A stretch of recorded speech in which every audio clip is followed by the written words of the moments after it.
기독교인이 된다는 것은 무엇일까? 뭘 해서 드디어 무슨 턱걸이를 해서 그 정도 되면 이제 기독교인이 됐다, 이런 이야기를 우리가 생각하고 싶은데, 실은 뭐 영어로 이렇게 얘기하잖아요. doing의 문제가 아니라 being의 문제죠. 그래서 기독교인이 됐다, I become a Christian, 그 의미가 무엇인가를 새로 오시는 성도님들 생각하면서 준비했는데, 우리 기존의 성도님들도 다시 한번 리마인드 하면서 우리의 기독교인 됨에 대해서 묵상하면서 은혜를 받고자 합니다. 첫 시간에는 기독교인이 된다는 것은 그리스도인이 되었다는 뜻이다. 두 번째 시간에는 우리가 believer, 믿는 자가 되었다는 것이다. 그리고 오늘 세 번째 시간이고, 오늘 광고에는 이번 수요일이 세 번째인데 이번 수요일이 이제 네 번째 시간이 되겠죠. 오늘은 누가 기독교인인가 할 때, 예수님이 우리를 향해서 친구라고 부르는 사람, 우리를 향해서 my friend 하고 부르는 사람이 기독교인, 크리스찬이다, 이렇게 말씀을 할 수 있을 것 같아요. 친구, 실은 이 친구라는 이름이 구약에도 있었어요. 아브라함을 하나님의 벗 아브라함이라고 그랬어요. 그래서 야고보서 2장에도 보면은 구약의 성경을 인용을 하면서 그는 하나님의 벗이라 칭함을 받았다, 이렇게 얘기하고 있고요. 구약에 가보니까 이사야의 그 말씀이 그대로 써 있어요. 나의 종 너 이스라엘아, 이스라엘 백성들을 향해서 하는 말이 야곱, 내가 택한 야곱아, 이렇게도 얘기했고, 나의 벗 아브라함의 자손아 하고 이스라엘을 불렀어요. Abraham my friend. 그러니까 하나님이 아브라함을 my friend, 친구라고 불렀어요. 그리고 오늘 본문에서는, 신약에서는 유일무이한 구절이에요. 어떤 의미에서 유일무이하냐면 예수님이 우리를 친구라고 부린 유일한 장면입니다. 그래서 예수님이 우리를 친구라고 불렀다고 하는 이 자체만 생각해도 실은 벅차오르는 감격이 있어요. 딴 사람도 아니라 예수님이 나보고 You are my friend, 이게 대단한 일이거든요. 근데 여러분, 친구라는 말에서 느끼는 그 임프레션은 뭐냐면, 둘이 친하구나, 저 사람 둘이 친구예요, 그 말은 친하다는 뜻 아니겠어요? 막역하다, 격이 없다, 뭐 이런 뜻일 거예요. 친하다는 뜻이에요, 친구라는 말이. 그래서 오늘 예수님께서 제자들에게 이렇게 얘기해서 15절 보니까 너희를 더 이상 종이라 하지 아니하고 너희를 친구라 하였다. You are not my servant anymore. servant인데 종은 종이죠. 그렇지만 이제 너를 종으로 여기지 않고 친구로 여긴다, 이렇게 이야기를 했어요. 이것만 좀 묵상해도요, 오늘 충분한 설교 내용이 나온다고 생각하는데, 제가 이 부분을 더 이상 묵상을 안 하겠어요. 그거 자체로 엄청난 은혜니까 그냥 은혜만 누리세요. 그런데 이 친구라고 부르는, 예수님이 우리를 친구라고 부르는 의미가 뭘까? 그걸 좀 생각해 보려고 그래요. 첫 번째로는 친구란 뭐냐? 비밀을 맡길 수 있는 자가 친구예요. 비밀을 entrust 할 수 있는 자. 자, 15절 다시 보면 이렇게 돼 있어요. 종은 주인이 하는 것을 알지 못함이라. 내일 짐을 싸가지고 10시에 갈 테니까 짐 좀 싸놔 하고 주인은 종에게 얘기할 수 있어요. 그렇죠? 그렇지만 왜 가는지, 뭐 때문에 가야 되는지 알 수가 없어요. 주인은 그리고 종에게 그런 얘기를 이야기하면서 짐 싸야 되는 이유를 설득할 이유가 없어요. You just pack, 그냥 싸라 그러면 돼요. 그렇지만 이렇게 했어요. 이제 종이 아니라 친구니까 다 너희에게 알게 하겠다 하였습니다. 이유를 얘기하겠다는 거. 왜 이걸 하는지 다 알려주겠다. 비밀을 다 얘기하겠다. 친구는 비밀이 없는 자가 진짜 친구죠. 비밀이 있는 사람을 친구라고 부르지 않습니다. 예수님께서는 원래 자기의 신분을 이렇게 밝히는 거를 쉬 할 때가 있었어요. Don't tell them who I am. 쉬. 심지어는 야이로 회당장의 딸이 났잖아요. 예수님이 고쳐주셨잖아요. 그때도 예수님께서 뭐라고 그러냐면 Don't tell anyone. Don't tell anyone. 얘기하지 말라고 그랬어요. 아직은 아니라는 거예요. 뭔가 비밀이 있는 거예요. 심지어는 그 빌립보 가이사랴에서 예수님께서 제자들에게 물었어요. 세상 사람들이 나를 누구라 하느냐? 뭐 누구라 합니다. 너는 나를 누구라 하느냐? 그때 베드로가 주는 그리스도시요 살아계신 하나님의 아들이니다. 정확하게 예수님의 아이덴티티, 정체성을 확인하게 하죠. 그때 예수님께서 너무 칭찬해 주셨어요. 이를 알게 하니는 혈육이 아니라 하늘의 아버지께서 너에게 알려준 것이다 라고 이야기를 하면서 그 다음에 한 말이 뭔지 아세요? Don't tell anyone. 이거 알려줘야 되는 거 아니에요? 근데 don't tell anyone. 그러니까 뭔가 쉬 하는 게 있어요. 아직 아니라는 거예요. 그러니까 비밀이 있었어요. 무슨 비밀을 지금 이야기를 하는데 이제 와서 제자들에게 너희들 내가 friend, 내 친구다 얘기하면서 I'll share all my secrets. 내 비밀을 다 쉐어하겠다 라고 얘기했다는 것이죠. 사도 바울이요. 에베소서에 보면은 이 부부 사이를 이야기하면서 이런 말씀을 한 적이 있어요. 이 비밀이 크도다. The relationship between husband and wife. 이 부부 관계에 참 신비감이 있다는 거죠. 그러면서 뭐라고 얘기하냐면 나는 부부 사이만 얘기하려고 하는 게 아니라 그게 어쩌면 주 목적이 아니라 I'm talking about the relationship between Christ and His church. 교회와 그리스도의 비밀스러운 관계를 이야기한다라고 말씀을 합니다. 그러니까 무슨 비밀일까요? 교회에 대한 비밀이었어요. 제자들에게 my friend 한 이유는 뭐냐면 무슨 비밀이냐면 예수님께서 뭐 앞으로 정치적인 메시아가 되어가지고 이 이스라엘 백성들을 독립시키려고 하는 비밀을 알려주는 것도 아니고 많은 환자들을 고치시는 거 보니까 앞으로 뭐 종합병원을 세우려고 하는 뭐 그런 이야기를 하려고 하는 게 아니라 나는 왜 왔느냐? 교회를 세우러 왔다는 거야. I'll build my church. 교회를 세우는 이 비밀을 얘기하는 것이죠. 이게 왜 비밀이냐면 창세기에서부터 계시록까지 하나님의 말씀이 쭉 계시, revelation, revealing 이게 뭔가를 계속 드러내는데 이걸 그래서 progressive revelation, 점진적 계시라고도 해요. 하나님이 무슨 비밀을 가지고 지금 이러한 소위 redemptive history, 구속사적인 역사를 성경에서 펼쳐 가시는가. 그래서 커튼에 창문에 커튼을 착착착 열듯이 창세기부터 이렇게 착착착착 열고 가시거든요. 그래서 이 성경이 전부 다 구슬 꿰듯이 다 꿰지는 거예요. 자, 근데 뭘 꿰지냐면 왜 예수님께서 오셔야만 했는가? 왜 예수님께서 고난 받으셔야 했는가? 십자가 지시고 죽으셔야 했는가? 왜 부활하셔야 되는가? 왜 승천하셔야 하는가? 그리고 떠나지 말고 왜 예루살렘에서 함께 모여 기도해야 했는가? 그래서 사도행전 2장에서 그 비밀이 탁 터져요. 뭐예요? 교회가 탄생이 돼요. 내가 온 이유는 죄인을 구하러 오셔서 교회를 세우기 위해서 오신 거예요. 이게 하나님의 경륜이고 비밀이에요.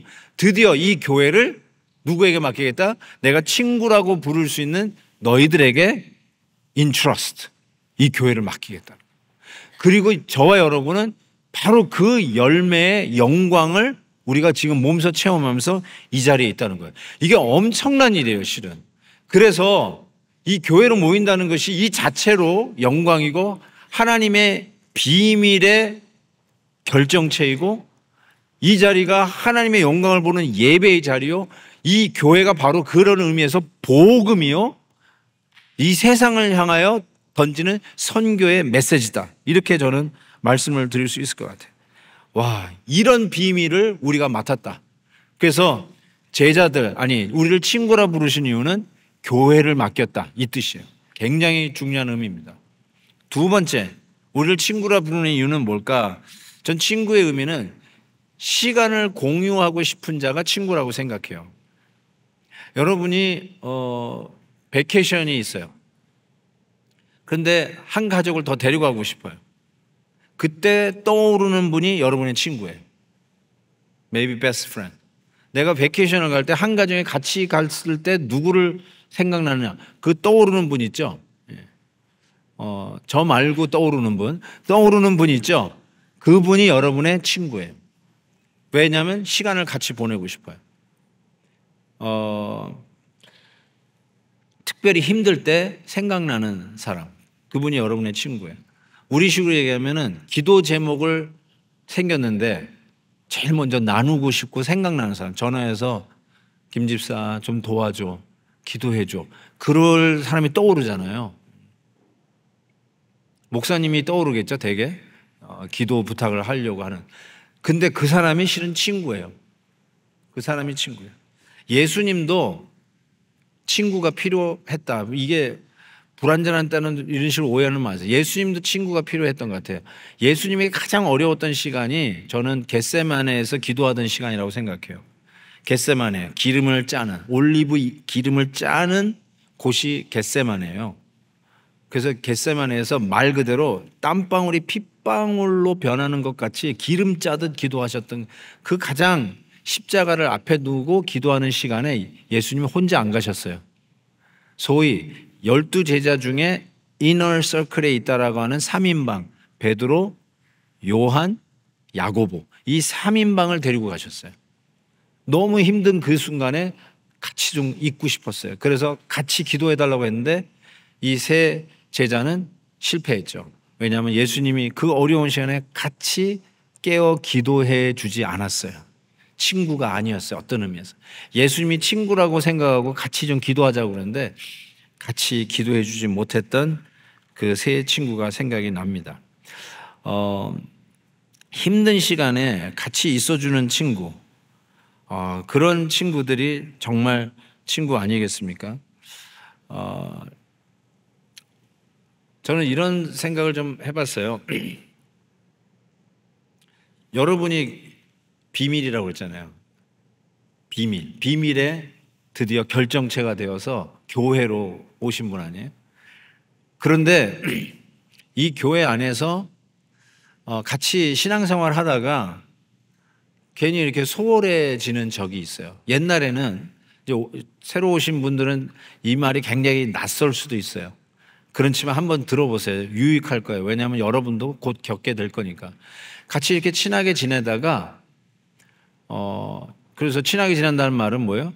같이 식구들끼리 야영도 가고 텐트도 치면서 이렇게 식구들끼리 놀러 가고 또 새 식구들도 서로 이렇게 친해져 가지고 같이 이렇게 피크닉도 가고 바닷가도 가서 수영도 같이 하고 또 그래서 또 선교 가자 그러면은 우리 친구가 또 뭐 캄보디아 간다는데 우리도 가자 그래가지고 또 캄보디아 선교도 같이 다니고 그렇잖아요. 그러다가 무슨 일이 생겼는지 모르지만 서로 좀 소외감을 느끼게 됐어요. 오해가 있었는지 아니면 어떤 갈등이 있었는지 모르지만 서로 등을 지게 됐어요. 그런 일이 있어요, 여러분. 뭐 이상한 이야기 듣듯이 듣지 마세요. 그런 일들이 있습니다. 자, 그랬을 때 서로가 예를 들어서 옛날에는 같이 놀러 가고 싶은 친구 하면 떠오르던 친구인데 이제는 그 친구하고 밥 먹기도 싫어. 그 친구하고 이렇게 스치는 것도 싫어. 그래서 그 친구가 1부 예배 혹은 2부 예배 나온다는 소식을 접하고 오늘 이렇게 3부 예배 다 나오게 된 거예요. 만나기도 싫어. 그런 경우가 종종 있다는 거예요. 그런데 여러분 한번 생각해 봅시다. 그 친구가 이 질문을 던지고 싶어요. 그 친구가 천국에 갈까요? 안 갈까요? 가만히 보니까 나하고 지금 관계가 좀 틀어져서 섭섭하긴 한데 보니까 헵시바 일천에 와서 기도한다네. 보니까 그래도 예수님은 믿어. 그러면 어떻게 가요? 천국 갈 거 아니에요? 나도 믿음이 연약하긴 하지만 나 예수님 믿어요. 그냥 천국 갈 거 아니에요? 그럼 천국 가면 제가 천기 누설을 하나 할게요. 천국에 가면요. 천국에서도 셀 모임이 있어요. 그리고 셀 모임을 하나님이 어떻게 엮어주냐면 이 땅에서 사이가 틀어진 사람끼리 모아. 자, 생각해 보세요. 그러면 천국에서 여러분이 그 사람 피해 다니면서 삼부 예배 왔는데 천국에 가면은 시간을 같이 보내고 싶은 게 친구잖아요. 천국은요. 1시간만 보내고 헤어지는 게 아니에요. 영원히 같이 지내야 돼요. 영원히. 그렇다면 천국이 얼마나 불편한 장소가 될까? 그 생각에 제목을 정한 거예요. 천국이 얼마나 불편해질까? 같이 신앙생활 하다가 같은 믿음의 친구였다가 사소한 일로 서로 깨어져 가지고 서로 등을 졌어요. 뭐 원수질 일까지는 아니지만 그냥 싫어. 이제 더 이상 저 친구하고 같이 밥 먹기도 싫어. 그 친구하고 밥 먹은 게 생각해 보니까 10년도 넘었어. 그렇게 친하던 친구하고 밥 한 번 같이 안 먹고 10년을 지나게 되었다는 사실이죠. 말 나온 김에 저도 얘기하고 싶어요. 여러분, 저하고 친하세요?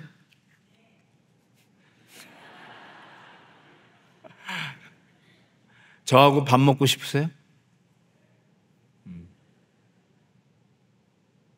저도 밥 먹고 싶어요. 근데 아마 그럴 거예요. 아유, 목사님까지 바쁜 분이 무슨 저하고 식사할 시간이 있을까? 그럴 거면 제가 이렇게 대답해요. 저도 하루 세 끼 밥 먹고 삽니다. 저도 밥 먹고 살아요. 식사 같이 할 수 있으면 얼마든지 식사 같이 할 수 있죠. 근데 옛날에는 했다고 치십시다. 옛날에는 목사님하고 식사하고 싶었다고 치십시다. 그런데 어느 날 어느 순간 목사님하고 식사한 시간이 기억도 나지 않아. 그리고 목사님하고 뭔지 모르지만 식사하고 싶은 마음도 없어요. 근데 물을게요. 제가 천국에 갈까요, 안 갈까요? 확실하지 않아요? 확실하지 않은 목사의 설교를 듣는다고 이 자리에 와 계신 거예요? 근데 여러분은 천국 가죠? 여러분도 천국 갈 거예요. 자, 청기누설 넘버 2. 천국에 가서 셀 모임 할 때 담임 목사님을 별로 안 좋아하면은 천국에서 그 담임 목사님이 셀을 인도한다라고 들었어요. 자, 그렇다면 여러분 얼마나 불편하시겠어요? 저하고 천국에서 잠시 일주일에 한 번 그냥 눈 감고 설교 들어준다 이거하고 천국에서 영원히 같이 사는 거하고 이게 얼마나 불편하겠어요, 여러분. 그런 의미에서 우리가 생각해 볼 필요가 있지 않나라는 생각을 해보게 됩니다. 그래서 세 번째로 친구란 뭔가, 두 번째가 아까 시간을 가지고 싶은 사람이 친구예요. 세 번째는 친구는 위기 때 목숨 혹은 위험을 무릅쓰는 자라고 얘기할 수 있어요. 13절 보세요. 사람이 친구를 위하여 자기 목숨을 버리면 이보다 더 큰 사랑이 없다. 친구가 위기에 있을 때 친구를 위해서 목이라도 내놓을 심정으로 같이 뛰어주는 친구, 진짜 친구죠. 이런 친구 하나 있으면 천하를 얻은 사람이라고 해도 틀리지 않을 것 같아요. 어려울 때 같이 목을 내놓는 친구, 어려울 때 그 자리를 지켜주는 친구, 힘들 때 같이 있어주는 친구, 그 친구 말이죠. 그래서 외로울 때, 예를 들어 장례식 이런 게 내 어머니가 돌아가셨을 때 그 장례식을 지켜주는 거 친구가 지켜주잖아요. 그게 얼마나 위로가 되는지 제가 당해보니까 와주는 성도가 그렇게 고마울 수가 없더라고요. 우리 아버님 돌아가셨을 때 와주는 성도님이 그렇게 고마울 수가 없어요. 그러니까 어려울 때 같이 옆에 있어주는 친구도 그게 진짜 친구라고 이야기할 수 있을 거예요. 예수님이 그 겟세마네에서 기도를 한 후에 이제 십자가 지로 가자라고 갔지만 여러분 알다시피 이제 로마 병정에 의해서 붙잡혀가지고 가야바 법정에서 재판을 받습니다. 재판을 받는 게 우리식의 코르트에 가가지고 아주 신사적으로 인권 보장을 받으면서 재판을 받는 게 아니에요. 예수님의 재판을 받는 현장은 채찍질 맞고요, 등가죽에 떠들어 나가고 구타를 당해서 눈이 밤탱이가 되고 피가 범벅이 되어 있는 그게 바로 그 예수님이 재판받던 현장이에요. 그런데 베드로가 그 겟세마네에서 예수님과 함께 기도하지 못하고 졸았던 그 베드로가 그 뭔지 양심의 가책이라고 할까요? 그 근방에서 서성이다가 불을 쬐는 노예 여자에게, 비자에게 당신 내가 예수님하고 움직이는 그 제자들 중에 한 사람으로 같은데 이러면서 묻잖아요. 그때 이 베드로가 뭐라고 그래요? 난 예수님을 모른다 이렇게 얘기했어요. 부인을 하는데 3번씩이나 부인을 했어요. 이 말이 무슨 말이냐면 당신 예수님하고 같이 다녔던 사람 같은데 그때 베드로가 뭐라고 얘기하냐면 No, I am not his friend. I'm not his friend. 나는 예수님하고 친구 아니에요. 나 예수님하고 친구 아니에요. 그거를 3번씩이나 했다. He's not my friend. 이게 얼마나 가슴 아픈 일입니까? 얼마나 가슴 아픈 일이에요. 저는 친구는 끝까지 어려운 자리를 지켜주는 게 친구라고 하는데 실질적으로 우리의 삶 속에 끝까지 어려운 자리를 지켜주는 사람을 별로 경험하지 못하는 것 같아요. 그게 우리의 비극이에요. 아니, 그게 우리의 죄인의 세상이에요. 같은 교회에 있으면서도 참 이상한 말이지만 죽지 못해 살 정도로 친한 친구들이 갑자기 등을 지는 모습들도 심심치 않게 보는 우리들의 이 모습을 보면서 이것이 진정한 친구를 찾기 힘든 이 세상의 모습이구나라는 생각을 해봅니다. 자, 이런 예수님께서 우리를 친구라고 이렇게 불러주신 그 은혜를 생각해 보면 그걸로도 내가 족하다고 그랬잖아요. 그러면 예수님께서 나를 친구라고 불러주셨기 때문에 그걸로도 감격하고 열심히 신앙생활하라 이런 교훈을 주시려고 그랬나 싶은데 실은 그게 아니었어요. 어쩌면 이제 말씀을 드리려고 하는 것이 예수님이 우리를 친구라고 부르시는 이유였어요. 이거를 가르쳐 주시려고 우리를 my friend 하고 불러주신 거예요. 자, 네 번째 이게 그거예요. 예수님의 친구들은 서로 사랑한다. 예수님이 여러분을 친구라고 불렀어요. 또한 이쪽에 계신 분도 예수님이 친구라고 불렀어요. 그러면 친구들끼리 여러분이 예수님이 친구라고 하는 친구들끼리 서로 사랑하라. 이게 final lesson and the lesson why Jesus called us his friend. 그 왜 예수님이 우리를 친구라고 부르는가의 그 레슨은 바로 이거였어요. 내가 너도 친구라고 부르고 너도 친구라고 부르니까 너희들끼리 서로 사랑하라. 이 메시지를 주고 싶으셨던 것 같아요. 그래서 12절 보세요. 내 계명은 곧 내가 너희를 사랑한 것 같이 너희도 서로 사랑하라 하는 이것이니라. 그리고 16절 너희가 나를 택한 것이 아니요 내가 너희를 택하여 세웠나니 이는 너희로 가서 열매를 맺게 하고 또 너희 열매가 항상 있게 하여 내 이름으로 아버지께 무엇을 구하든지 다 받게 하려 함이라. 그리고 17절 내가 이것을 너희에게 명함은 너희로 서로 사랑하게 하려 함이라. 친구들끼리 내가 부르는 친구들끼리 서로 사랑하라. 자, 이렇게 한번 예를 들어볼게요. 부부는 베프라고 저는 생각해요. 어떻게 생각하세요? 부부는 최고의 친구라고 생각하세요. 어떻게 생각하세요? 아멘하기 힘든 부부만 한번 손 들어보세요. 네. 부부 세미나를 해야 될지도 모르겠어요. 자, 부부는 일단 let's say they supposed to be a best friend. 최고의 친구예요. 베프예요, 베프. 그런데 예를 들어서 아내가 아내를 힘들게 하는 아내의 적이 있어요. 아내의 적, 애니미가 있어요. 아내의 적. 그 아내는 그 적 때문에 너무나 마음이 아파. 늘 속상해하고 늘 공격하고 그냥 시기하고 그래가지고 그 사람만 보면 너무너무 힘들어해. 그런데 아내의 남편인 내가 그 사람하고 친구야. 그러면은 아내가 어떤 느낌을 가질까요? 굉장히 섭섭할 거예요. What kind of husband are you? 틀림없이 이런 질문을 던져. 아니 당신 어떻게 저 사람 나를 늘 힘들게 하고 저기 막 가슴앓이를 하게 하는 저 사람하고 어떻게 당신이 친구야? 어떻게 저 사람하고 같이 가서 골프를 치고 어떻게 저 사람하고 같이 그렇게 시간을 보내고 여보 내가 저 사람 때문에 얼마나 힘들죠? 배신감을 느낄 거 아니에요? 당연하죠. 당연히 그럴걸요? 자, 이거를 예수님에게로 가져가면 예수님이 나를 친구라고 했는데 예수님을 공격하는 원수가 있어요. 하여튼 예수님의 예자만 나와도 치를 떠는 사람. 내가 교회 가는 인간들은 내가 가만두나 보라. 아내가 남편이 교회만 가면 머리끄댕이 붙잡고 말이죠. 아니면 성경을 빡빡 찍는 그런 사람이 있다고 하십시다.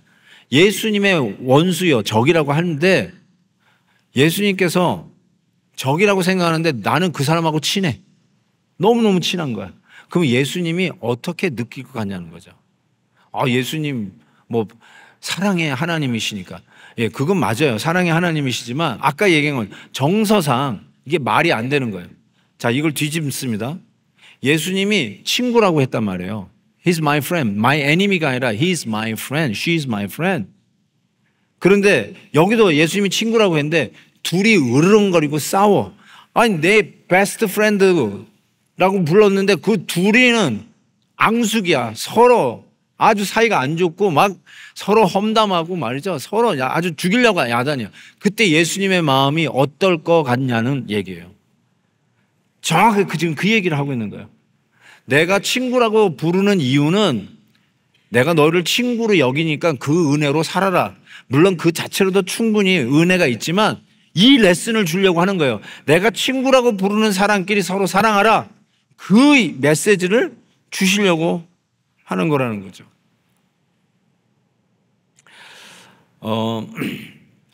지난 새생명 축제 때 한 160여 명의 새로운 성도님들이 오셨어요. 그래서 제가 실은 이 시리즈도 새로 오신 성도님들을 위해서 준비를 하게 된 건데요.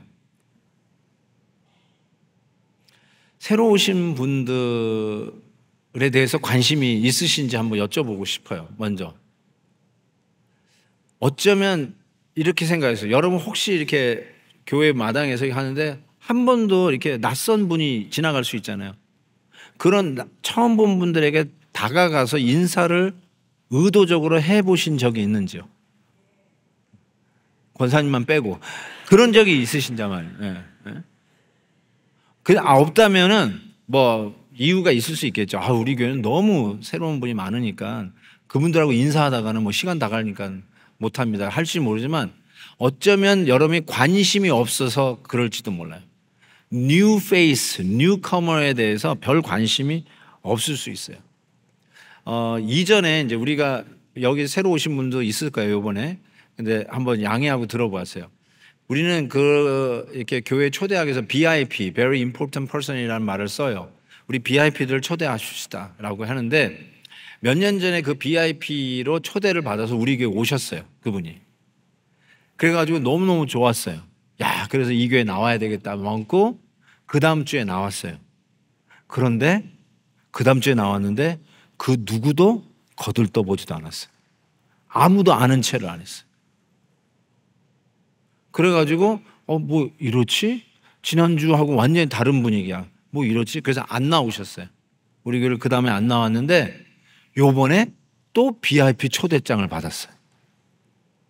올까요? 안 올까요? 오셨어요. 오시긴 오셨는데 오고 싶지 않았다고 그러더라고요. 이게 뭐지? 행사하는 건가? 행사에 나를 이용하는 건가? 이런 생각. 충분히 그럴 수 있죠. 여러분 그렇지 않아요? 새로 오는 분에 대해서 별로 관심이 없는 거예요. 그러니까 행사 치는 데 있어서 몇 명 올까? 이런 식으로 생각. 우리 교회는 그럴 생각도 없고요. 행사하고 싶은 마음도 없어요. 저는 행사하는 거 싫어해요. 행사가 아니에요. 진짜 한 분 한 분이 너무 귀해요. 우리 교회 오신 분 너무너무 귀해. 이 안에서 자라가고 그리스도의 형상에 충만한 데까지 가는 것을 너무너무 원해요. 그런데 새롭게 오시는 분들이 혹 우리에게 느끼는, 이미 와 있는 성도들에게 느끼는 그 차가움을 충분히 느낄 수 있다라고 저는 생각해요. 그래서 먼저 그분들에게 말씀드린 거는 조금 용기를 내서 인내해 주시고, 그리고 누가 다가오기 전에 한번 다가가는 노력도 해보시면 참 좋겠다, 이 말씀을 먼저 드려요. 힘든 거 알아요. 그렇지만 꼭 좀 그렇게 해주세요. 괜찮은 분들이 제법 많아요. 우리 배대교회 다 나쁜 사람들이 아니에요. 괜찮은 사람들이 많아요. 그러니까 조금만 열고 들어가면 금방 친해질 수 있다고 생각이 들어요. Having said that, 여러분 이문 기존 성도님들에게 말씀드리고 싶어요. 기존 성도님들은요 잘 몰라요. 뭘 모르냐면 자기네들이 벽을 쳐놓고 있는, 보이지 않는 벽이 있다는 것을 전혀 몰라요. 여기 있기 때문에 그냥 좋은 사람들, 친한 사람들끼리 늘 행복하게 신앙생활 하는데, 새로운 사람들이 와서 여러분을 보면 그 안에 들어갈 방법이 없어요.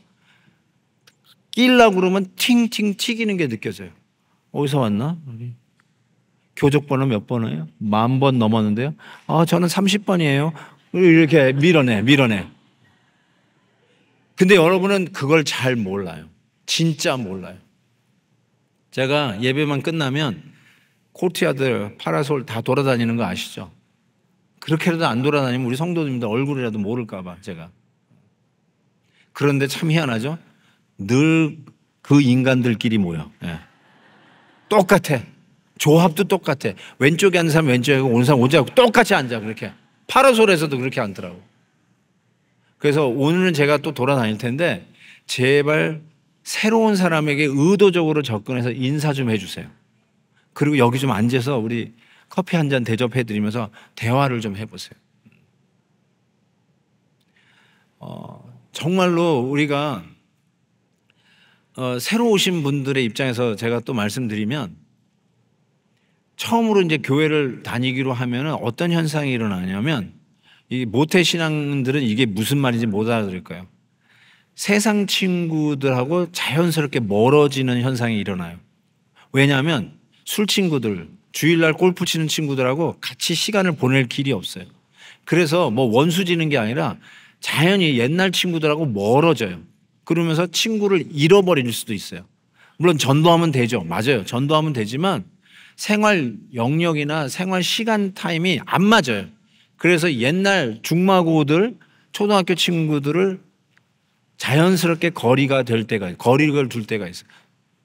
그러면서 교회 오면은 새로운 친구를 만나야 할 기회가 있는데 교회 오면서 세상 친구하고 공동 관심사가 없어지니까 멀어지고 교회 와서는 새로운 친구를 만나야 되는데 안 보이는 그 벽을 뚫고 들어가서 새로운 친구를 만날 기회가 없어요. 그래서 외로워요. 그 외로움을 견디지 못해서 나가요, 다시. 그리고 다시 옛 친구로 가요. 이런 일들이 비일비재하게 일어납니다. 그러니까 너무 외로운 거예요. 목회자도 마찬가지인 것 같아요. 목회자도 모르겠습니다. 이게 뭐 심파 쪽으로 들으실지 모르겠는데 제가 30살에 목사 안수를 받았어요. 근데 안수를 해줬던 선배 목사님이 뭐 나한테 무슨 교훈을 나눠준다고 그래서 목사는 친구가 없는 게 목사야. 그 얘기를 하더라고요. 그러니까 외로운 길이니까 친구 없다고 투덜대지 말고 그 길 가라는 거죠. 그래서 나는 그 말을 수용할 수가 없어서 제 성격이요. 그런 사람이 아니에요. 저는 이렇게 사람들 속에서 밍글대는 걸 좋아해요. 제가 30살에 캠퍼스에서 목회를 했잖아요. 전부 다 우리 2세들, 그 다음에 박사학위 과정에 온 유학생들. 제가요, 심심해서 신방을 다녔어요. 제가 심심해서 신방을 다녔다니까요. 야, 오늘 우리 박사학위 이번에 온 그 집에 한번 놀러 가자. 우리 아내 꼬셔가지고 피곤해 죽겠다는 말. 그 집에 가가지고 문 두들기면 뭐 기절을 하려고 그래. 담임 목사님 와가지고 왜 오셨냐고 그래서 아니, 놀러 왔다고. 그리고 들어가가지고 신방하고 이런 스타일이에요, 제가. 여기서는 기대하지 마세요. 여기서는 그런 거 못해. 그렇지만 그런 사람인데 갑자기 진짜 친해지려고 하는데 안 되더라고요. 안 돼. 목사하고 성도님하고 이게 친구가 되려고 하는데 참 힘든 부분이 있어요. 저는 이제 인정했어요. 뭐 왜 안 되냐 이런 거 가지고 고민하지는 않습니다. 그런데 왜 안 될까 하는데 안요한 목사님이라고 아세요? 그 시각장애인 목사님이신데 그분 인생으로 영화까지 만들어졌어요. 한번 나중에 유튜브 쳐보세요. 아마 영화가 뜰 것 같습니다. 안요한 목사님인데 그 안요한 목사님의 처형이 마침 제가 섬기는 교회에 계셨어요. 그래서 오신 거예요. 그러면 제가 이 고민을 털어놓은 거예요. 왜 이렇게 마음의 문을 안 여는지 모르겠다고. 그랬더니 그 시각장애인 목사님도 나한테 이러는 거예요. 목사님, 목사는 친구가 없는 거예요. 또 그러더라고요. That's confirming again.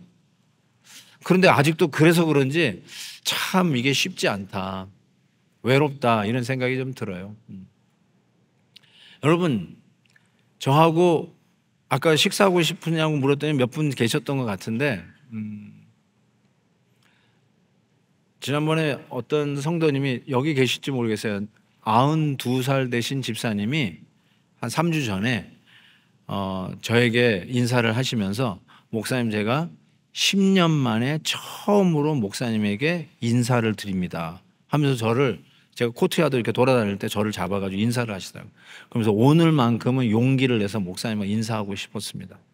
그러면서 저희 아버님하고 동갑이시래요. 돌아가신 우리 아버님하고 동갑이시라고 하면서 내가 우리 교회 올 때도 오셨던 그래서 10년 되신 성도님인데 그 사이에 한 번도 저한테 악수도 안 해보고 인사 한마디 안 했는데 이러다가 그냥 목사님하고 인사 한마디 없이 내가 천국에도 갈 수 있겠구나 이런 생각이 들으셨는지 저하고 인사를 했어요. 그래가 한 10분간 서서 인사를 하면서 이야기를 했는데 제가 첫 번째로 너무 고마웠어요. 저에게 다가와 주셔서 고마웠어요. 제가 여러분에게 다가가려 애를 쓰지만 다 다가갈 수는 없는 거는 아시죠?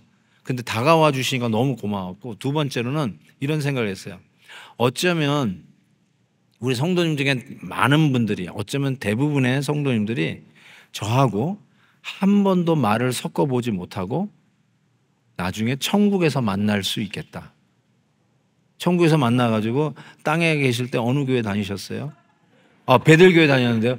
제가 베들교회 담임 목사였는데요. 아유, 죄송합니다. 이러고 인사를 천국에서 할 수도 있겠다는 생각이 딱 드는 거예요.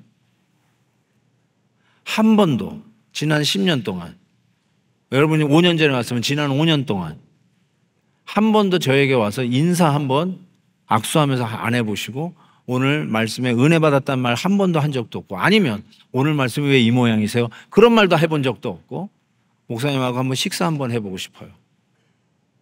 커피 한 잔 먹고 싶어요. 이런 말 한마디도 안 하고 그냥 저하고 이런 관계도 없이 이렇게 오셔서 예배 드렸다. 설교 들으러 오셨다고요? 그렇다면 유튜브 들으시면 돼요. 다른 목사님 설교 듣듯이 그냥 들으시면 돼요. 만약에 그렇다면 여러분은 저를 담임 목사로 생각 안 하는 거예요. 설교 기계로 생각하는 거지 담임 목사로 인격적인 관계로 생각 안 해요. 그리고 어쩌면 제가 은퇴한 후에, 은퇴할 때까지도, 뭐 죽을 때까지 안 기다려도 돼요. 은퇴할 때까지도 한마디도 없이 이러고 있다가 헤어질 수도 있겠다, 이런 생각이 턱 드는 거예요. 어떻게 생각하세요, 여러분? 제가 여러분의 담임 목사예요? 여러분의 영적인 그 은혜를 책임지고 매주마다 여러분에게 나누는 이 말씀의 꼴을 먹고 여러분을 인도해가는 영적 지도자, 담임 목사로 여러분이 정말로 믿고 이 자리에 와서 앉아 계시는 거예요? 아니면 그냥 설교 기계, 유튜브나 그냥 틀어도 나오는 그런 설교 그냥 하나 하는 그런 기계로 생각하시는지 한번 생각해 보세요. 예수님이요, 날 믿으면 너 구원받아 하는 수학 방정식 하나 던져주고 믿나 안 믿나, 믿으면 구원, 안 믿으면 I'm sorry, 이게 아니잖아요. You are my friend. relationship이에요. 친근한 거, intimacy. 이걸 관계를 전제로 하는 거거든요. 그래서 새로 오신 분들은 옛 친구를 잃어버려도 이 교회 안에서 새 친구를 만나야 되잖아요. 새 친구를 얻어야 되잖아요. 예수님이 이런 말씀하셨어요. 제자들이 나 예수님 따라다니면서 배도 버리고 가족도 버렸어요. 제가 한번 읽어드릴게요. 뭐라고 하냐면 19장에 보니까 형제, 자매, 부모, 자식도 버렸어요. 그리고 저기다 제가 가로 열고 옛 친구도 잃어버렸어요. 그랬더니 예수님이 이렇게 대답했어요. 그러면 이 세상에서 여러 배 받고 또 영생을 상속해요. 여러 배 받는다고 그랬어요. 잃어버린 거 있어요? 예수님 쫓아오셔서 교회 다녀오기 때문에 잃어버린 거 있어요? Don't worry about it. 훨씬 더 많이 얻을 거다. 옛 친구, 중마고, 술 친구 잃어버렸어요? 교회 오면 100배의 친구를 얻을 거라고 생각하고 왔는데 교회에서도 친구를 못 얻어. 그리고 우리 오래된 성도들, 그렇게 친한 친구도 같이 신앙생활에서 무엇 때문인지 몰라도 갈등의 관계 속에서 서로 보지도 않아.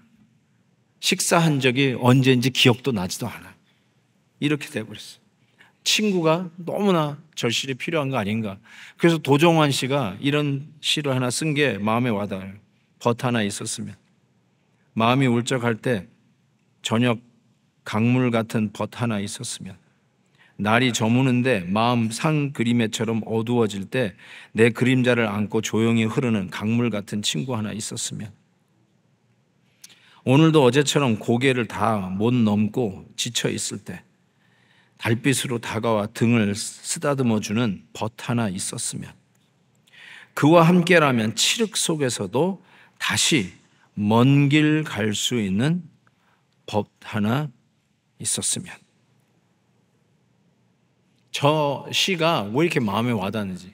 참 좋은 친구 만나기 힘들고 좋은 친구 되고 싶어서 다가가려고 해도 참 힘든 우리들의 현실 앞에서 어쩌면 저 시는 우리들의 마음을 대변하는 시 같다는 생각까지도 듭니다. 사랑하는 우리 베델 가족 여러분, 하나님의 경륜과 비밀의 현장에 오신 여러분, 그리고 여러분에게 친구라고 부르면서 이 교회를 맡긴 여러분, 우리끼리끼리 남들이 전혀 생각하지도 못한 투명 방탄을 치고 있어서 그 누구도 여러분에게 친구 되자고 손 내밀기 힘든 모습을 보여주고 있는 것은 아닌지. 그리고 새로 오신 분들, 왜 사람들이 나에게 주목을 안 해줄까 하고 수동적으로 계시지 마시고 조금만 좀 더 나가시면 그래도 약속하신 대로 세상 친구 하나 잃어버려도 교회에서 100배의 친구를 얻을 수 있는 새 길을 여시는 것을 믿고 조금만 인내하시고 한 걸음 더 나아가 보시면 어떨까요? 그리고 여기 있는 목사하고도요, 기계로 생각하지 마시고 따뜻한 인사도 나누고 천국에 갔을 때 우리 목사님, 우리 성도님 천국에서 만났다, 이렇게 반기는 시간을 영원히 같이 보내도 부끄럽지 않고 그리고 어렵지 않고 한 그 천국에서의 삶을 우리가 같이 누리는 예수 그리스도의 친구가 되면 얼마나 좋겠어요. 저는 이렇게 생각합니다. 잠언 18장 말씀으로 말씀을 마무리하는데요, 이런 말씀이 있어요. 많은 친구를 얻는 자는 해를 당하게 되거니와. 이게 한국말 번역보다 저는 영어가 더 낫습니다. 친구가 많으면 그중에 배신하는 놈들도 있다, 뭐 이런 식으로만 해석이 되는데, 잘 보세요. There are friends who pretend to be friends. 그러면 이게 무슨 말이냐? 친구가 아니에요. 여러분에게 해를 끼친 사람은 친구가 아니에요. 친구라고 착각한 거죠. 친구가 아니야. Pretend to be friends. 정말 이것이 우리들의 현실이라고 아까 도정환 씨도 얘기했는데, But there's a friend who sticks closer than a brother. 혈육을 나눈 내 형제보다도 더 가까운 친구가 있대요. Who is that friend? 누굴까요? 예수 그리스도. 실망시키는 사람 친구들은 있지만 그래도 우리가 인내하고 한 걸음 더 나아갈 수 있고, 나에게 실망시켜주는 이 세상의 친구들은 있지만 그럼에도 불구하고 우리가 신앙을 포기하지 아니하고 더 나아갈 수 있는 이유는 우리에게 진정한 친구, the best friend, 어쩌면 내 아내, 내 남편보다도 더 친한 예수님이 우리의 진정한 친구가 되기에, 외롭고 힘들고 참 친구 만나기 힘든 세상이라서 우리는 넉넉히 이 믿음으로 더 많은 사람들에게 친구가 되어줄 수 있다라고 믿습니다. 우리 한번 이 찬송 불렀으면 좋겠습니다.